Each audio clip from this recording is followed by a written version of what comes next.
En 2007, aux États-Unis, vers 7h30 du matin, des voisins ont entendu une femme nommée Manling Tsang Williams crier désespérément à l'aide pour sauver son mari et ses 2 enfants. Lorsque les policiers sont arrivés sur les lieux, ils ont découvert une scène horrible. L'un des officiers a même dit que son mari, Neil, semblait avoir été broyé par une hélice de lame. Il était extrêmement blessé et a été déclaré mort sur place. En vérifiant la chambre des enfants, les agents ont trouvé les garçons dans leur lit, déjà sans vie eux aussi, mais ils ne présentaient aucune blessure visible. Selon les examens de l'autopsie, les garçons ont été asphyxiés pendant leur sommeil. Quant à son mari, il avait été brutalement blessé par l'une des épées de samouraï de sa propre collection. Ce qui a attiré l'attention des autorités, c'est que sur son ordinateur, il y avait un texte qui ressemblait à une lettre d'adieu, laissant entendre qu'il aurait fait cela à ses enfants et à lui-même. Mais il est logiquement impossible qu'une personne se donne la mort avec 97 coups d'épée. Avant de commencer l'affaire d'aujourd'hui, je souhaite expliquer brièvement un outil de la chaîne dont certains comprennent mal le fonctionnement. Chaque semaine, il y a une nouvelle vidéo ici sur la chaîne avec des informations données en priorité aux membres. Certaines personnes laissent des commentaires ici en disant des choses comme « Ah, maintenant, il ne fait des vidéos que pour les membres ». J'aimais comment c'était avant, quand les vidéos étaient publiques et pour tout le monde. Il y a 2 situations. L'une, c'est qu'il existe vraiment une playlist exclusive pour les membres. Il y a 25 cas exclusifs. J'ai fait ces cas comme une façon de remercier les personnes qui peuvent contribuer à la chaîne. Parce que ce serait même un peu injuste pour certaines personnes qui prennent de l'argent de leur propre budget pour contribuer à ce projet. Et me contenter de dire merci, non ? J'ai donc fait ces vidéos pour ces personnes, la liste est là. Cependant, chaque semaine, il y a une vidéo sur la chaîne proposée en priorité aux membres. Ces vidéos sont en accès anticipé pour les membres de la chaîne à partir du niveau 2. Ils peuvent regarder une semaine à l'avance les vidéos que je publie publiquement ici sur la chaîne. Par exemple, cette vidéo qui sort aujourd'hui, les membres l'ont déjà vue la semaine dernière sans publicité. C'est aussi un avantage, non ? Donc ne vous inquiétez pas, les vidéos sont publiques chaque semaine pour tout le monde, mais les membres peuvent regarder les vidéos en avance et sans publicité. Donc j'en profite pour dire à ceux qui veulent et qui peuvent aider directement ce projet. Pour que le projet continue et grandisse de plus en plus, pensez à la possibilité de devenir membre de la chaîne. En cliquant sur le bouton ci-dessous, devenez membre ou sur le lien dans la description. Et selon le niveau choisi, vous aurez accès à des avantages exclusifs. Les messages sont passés, passons donc à l'affaire d'aujourd'hui.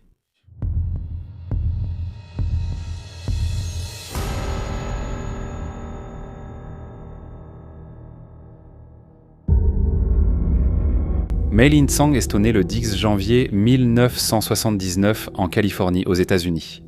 Ses parents sont taïwanais, mais avant sa naissance, ils ont émigré avec sa sœur aînée en Amérique pour tenter d'avoir une vie meilleure.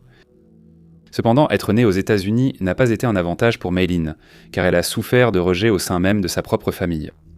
Non seulement parce qu'elle n'est pas née dans le pays d'origine de ses parents et de sa sœur, mais surtout parce qu'elle n'était pas un enfant prévu. Maylin Tsang et ses parents ont envisagé d'interrompre la grossesse, mais ils ne sont pas allés jusqu'au bout, donc depuis sa naissance, elle n'a jamais été la bienvenue. Maylin était traitée comme un fardeau, et pour aggraver les choses, elle avait certains problèmes cognitifs qui la gênaient beaucoup dans sa scolarité. Elle avait beaucoup de mauvaises notes, subissait du harcèlement, essayait de s'adapter, de se faire des amis, mais il semblait que personne ne voulait la voir dans les parages. Tous ces problèmes l'ont poussée à abandonner l'école quelques années avant de terminer le lycée, travaillant alors comme employée chez Subway pour survivre. Elle aimait beaucoup ce que sa nouvelle vie lui apportait. Même si l'argent ne suffisait que pour acheter ses affaires, elle avait maintenant la liberté d'aller en boîte et de boire, même si c'était encore illégal. En 1998, lorsque Maylin avait 19 ans, elle a rencontré Neil Williams, un jeune homme de 18 ans, né le 19 mai 1980. Neil, un jeune homme décrit comme un nerd et un geek, adorait les jeux, la science-fiction, collectionnait des objets orientaux comme de petits soldats en fer, il avait des dagues, des épées, et l'apparence orientale de Maylin fut ce qui attira rapidement son attention. Ils ont commencé à sortir ensemble cette même année, et en 1999, Maylin est tombée enceinte. Avec la grossesse, les familiers du couple ont conseillé qu'ils se marient, afin de pouvoir élever l'enfant dans un seul foyer, mais du côté de la famille de Maylin, le mariage avait une motivation supplémentaire, faire quitter la maison à leur fille. Et détail important, bien que Neil soit heureux à l'idée d'avoir un enfant et de se marier, Maylin était déjà mal à l'aise avec la situation.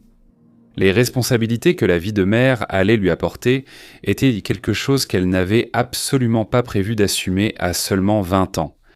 Le premier enfant du couple Devon est né le 26 juin 2000. En 2001, ils se sont mariés. La famille est allée vivre dans une résidence à Los Angeles, Neil a trouvé un emploi comme concierge chez Disney et Maylin a continué à travailler comme serveuse dans des restaurants. Le 27 septembre 2003, ils ont eu leur deuxième enfant, Ian, et la vie du couple était considérée par beaucoup comme paisible, bien qu'il soit évident que la dévotion parentale de Neil était bien plus grande. Il était un excellent père, mais malheureusement un piètre soutien de famille. En 2006, Maylin était mécontente de devoir assumer la plus grande part de la responsabilité économique et se plaignait de devoir faire des heures supplémentaires pour aider aux dépenses. Chose que Neil ne pouvait pas faire, car chez Disney les horaires étaient en fixe.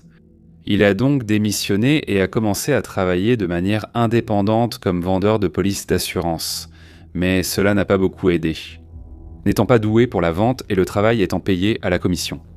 Il s'est installé chez lui, ne travaillait pas les heures nécessaires et continuait à subvenir aux besoins de la famille uniquement avec le strict minimum. Mais il ne cachait pas non plus qu'une partie de son absence au travail était due au plaisir qu'il avait à passer du temps avec ses enfants. Chose que Maylin n'avait aucune envie de faire cela, car il se sentait coupable de ne pas mieux subvenir financièrement aux besoins de la famille. Neil laissait Maylin sortir avec ses amis pour s'amuser dans des bars et des boîtes de nuit, car il savait qu'elle travaillait beaucoup plus que lui. Au final, cela faisait que Maylin était de moins en moins une mère présente. Il y a eu une situation lors de l'un des anniversaires de Davon, où elle avait dit qu'elle organiserait une petite fête pour lui. Neil et sa mère, la grand-mère du garçon, se sont proposés pour aider, mais Maylin leur a dit de ne pas s'inquiéter, qu'elle allait tout organiser, parce que sinon rien ne se passerait comme elle le voulait. Le jour de la fête est arrivé et elle n'avait encore rien organisé, même pas le gâteau. Neil a dû tout faire à la dernière minute pour l'anniversaire du garçon, pour que l'anniversaire ne tombe pas à l'eau et qu'il n'ait pas à décommander la famille et les amis.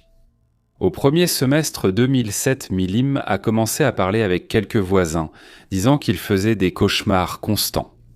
À certains, elle disait qu'elle rentrait chez elle et trouvait son mari et ses enfants morts. Mais à d'autres, elle disait qu'elle le voyait tuer les enfants puis se donner la mort. Des conversations très étranges qui, d'une certaine manière, ont fini par devenir réalité le matin du 8 août lorsque, après être rentrée chez elle et avoir vu une scène barbare, elle s'est mise à courir désespérément dans les rues en demandant de l'aide aux voisins. Selon les résultats de l'autopsie, les garçons ont été asphyxiés avec l'oreiller pendant qu'ils dormaient. Et Neil avait été blessé par l'une des épées de samouraï de sa propre collection, qui d'ailleurs était laissée là. Sur la scène du crime, exactement 97 blessures ont été identifiées sur son corps. Ce qui a attiré l'attention des autorités Sontodé, c'est qu'il y avait sur son ordinateur un texte qui ressemblait à une lettre d'adieu. Il est presque impossible pour quelqu'un de mettre fin à sa vie ainsi. Avec 97 coups d'épée, la maison ne présentait aucun signe d'effraction, aucun objet n'a été volé, et ce crime semblait vraiment être quelque chose de personnel. Ainsi, Maylin est devenue la principale suspecte et a été placée en détention provisoire.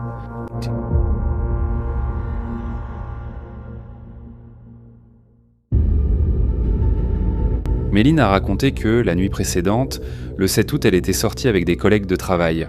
Elle est rentrée chez elle après minuit et a trouvé son mari en train de jouer aux jeux vidéo. Vers 1h du matin, elle est allée se coucher et Neil l'a rejointe. Il s'est endormi rapidement, mais elle n'arrivait pas à dormir. Elle a donc lu un livre. Puis, vers 4h du matin, elle a décidé de faire un tour en voiture et de s'arrêter quelque part pour regarder le lever du soleil. Ensuite, elle est allée faire des courses et, rentrée vers 7h, a trouvé son mari dans cette situation. Quand elle est arrivée dans la chambre des enfants et les a appelés plusieurs fois sans obtenir de réponse, elle est sortie en courant, demandant de l'aide aux voisins pour expliquer pourquoi elle était couverte de sang. Melin a dit qu'elle s'était salie en essayant d'aider son mari, et qu'ensuite, quand elle a accouru dans la chambre des enfants pour voir s'ils allaient très bien, elle a glissé à cause du sang sur le sol. Toute cette histoire semblait très étrange pour la police, et ce n'est pas tout. Lors d'une inspection de sa voiture, ils ont trouvé un paquet de cigarettes avec des taches de sang, qui ont ensuite été identifiées comme appartenant à Neo. Autrement dit, à un certain moment après le crime, elle s'est montée dans la voiture et cette information a été cachée à la police. En apprenant ce qui s'était passé et la détention provisoire de Mélène, une personne s'est présentée au commissariat de son plein gré pour faire une déposition. Il s'appelait John Gregory, un ancien camarade de classe de Mélène, mais aussi son amant. Au début de 2007, John a reçu un message privé de sa part sur son profil MySpace. Mélène a toujours eu un faible pour lui, mais à l'époque de l'école, ils n'étaient jamais sortis ensemble. Ils ont tous les deux convenu de se voir en personne, de raconter comment allait la vie de chacun. Et les rencontres sont devenues presque une routine, puisque tous les deux ont commencé à avoir une liaison. Et il est important de souligner que Mélène ne lui a pas dit qu'elle était mariée, ni qu'elle avait des enfants. Quelques mois plus tard, elle a dit à son mari qu'elle devait faire un voyage de formation, nécessaire pour une promotion. Mais en réalité, elle est partie en voyage avec John. Comme le temps passait et que Mélène n'était pas promue, Neil a commencé à se douter de quelque chose. Il n'a pas fallu longtemps pour qu'il découvre, d'une manière ou d'une autre, l'existence de John et la confronte.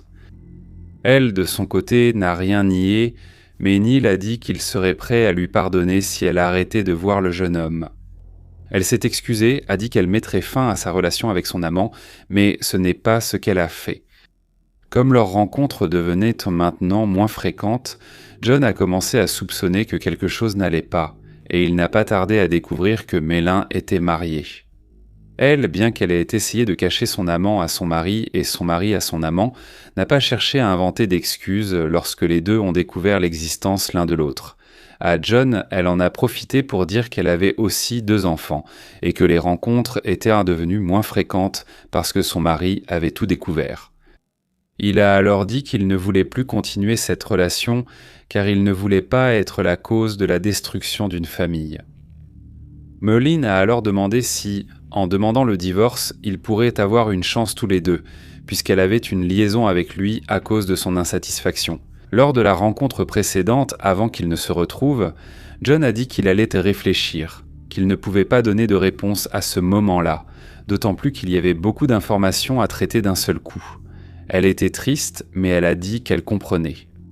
Mais tard, c'est seulement quelques jours après tout cela que Melin a commencé à partager avec les voisins ses soi-disant cauchemars. Confrontée lors d'un nouvel interrogatoire, cette fois avec les nouveaux faits devant elle, elle a agi comme elle l'avait fait avec son mari et son amant. Elle n'a pas caché la vérité et a raconté en détail comment tout s'est passé. Melin a dit que le soir du 7 vers 20h, alors que Neo n'était pas encore rentré du travail, elle est allée jusqu'au lit de son fils Yann, âgé de 3 ans, qui dormait dans la couchette du bas du lit superposé, et l'a étouffé avec l'oreiller. Une fois certaine qu'il était mort, elle s'est montée sur le lit du dessus et a fait de même avec Devon, 7 ans. Ensuite, elle a pris une douche, s'est préparée et est sortie en boîte avec ses amis. Le but était que le mari trouve les enfants sans vie, car elle croyait qu'en voyant cette scène, il se suiciderait. Et ce scénario aurait pu sembler avoir été commis uniquement et exclusivement par lui, mais cela ne s'est pas produit, car, en arrivant au milieu de la nuit, Neo dormait. Très probablement, il a simplement vu les enfants allongés sur le lit, a pensé qu'ils dormaient et est allé dormir lui aussi. Elle a alors décidé de l'attaquer en simulant, de manière totalement désespérée, une tentative de suicide.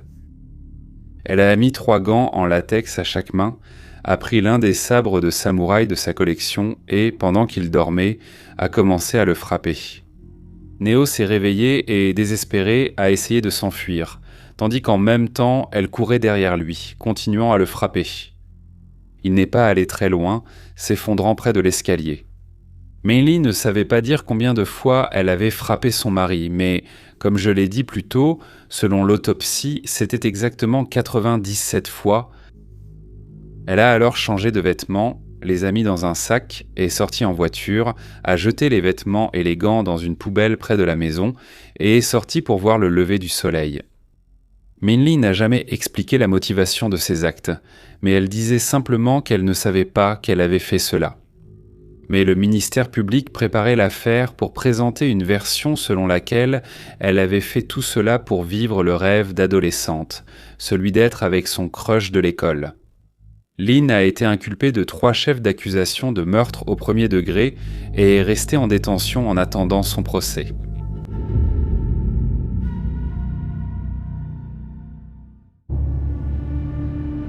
Le procès a commencé en 2010. À cette occasion, elle a plaidé non coupable. La défense a tenté de plaider l'aliénation mentale, mais l'accusation disposait de nombreuses preuves pour démontrer le contraire, et même provoqué du dégoût chez le jury. Ils ont qualifié le crime de prémédité, en commençant par le fait qu'elle avait commencé à raconter à ses voisins ses soi-disant cauchemars. De plus, Min Lee a agi de façon froide lorsque, après avoir ôté la vie à eux et à ses 2 enfants pour aller en boîte avec ses amis, elle est rentrée chez elle et a ôté la vie à son mari. En utilisant des gants pour ne pas être identifiée, elle s'est débarrassée de ses propres vêtements. Et elle est même allée voir le lever du soleil, ce qui, pour elle, pouvait être le début de sa nouvelle vie, probablement en fumant une cigarette. Donc, il était pratiquement impossible qu'une personne qui n'était pas maîtresse de ses facultés mentales soit capable de tout cela. Le ministère public a présenté au tribunal un objet appartenant aux amis de l'un, présent la nuit du crime. Elle a dit qu'en boîte, Min Lee était très joyeuse, mais se plaignait de fortes douleurs au bras à cause d'un effort inhabituel au travail. Le ministère public a souligné que ces douleurs pouvaient, en réalité, être dues à l'effort fourni pour étouffer ses enfants avec des oreillers. L'attaque contre son mari a également été cruelle. Il y a eu exactement 97 coups. Certains de ses doigts ont été sectionnés, ils étaient éparpillés dans la maison et son visage était complètement défiguré, pratiquement méconnaissable. Le ministère public a fini ses réquisitions. Si elle avait voulu suivre le rêve adolescent de sortir avec son camarade de classe, elle aurait pu choisir des chemins plus faciles, comme officialiser le divorce. Donner la garde au père qui, sans aucun doute, ferait tout pour s'occuper des enfants ou, dans le pire des cas, prendre la fuite. Mais parce qu'elle était une personne mauvaise, froide et calculatrice, elle a choisi la pire option et à cause de cela, il demandait la peine de mort. Au final, le jury a unanimement reconnu Min Lee coupable de toutes les accusations. Cependant, concernant la condamnation, il y a eu une égalité entre la prison à perpétuité et la peine de mort. C'est pourquoi l'année suivante, en 2011, un nouveau jury a été convoqué uniquement pour décider de la peine à appliquer. Ils ont eu, pendant quelques semaines, la possibilité de connaître les détails de l'affaire. Et ainsi, en janvier 2012, Min Lee a été condamné à la peine de mort. En officialisant la peine appliquée, le juge de l'affaire, Robert Martinez, a déclaré « Il est ordonné par ce tribunal que Min Lee Williams reçoive la peine de mort. » Les preuves sont convaincantes que l'accusé, pour des raisons égoïstes, a assassiné ses propres enfants et son mari.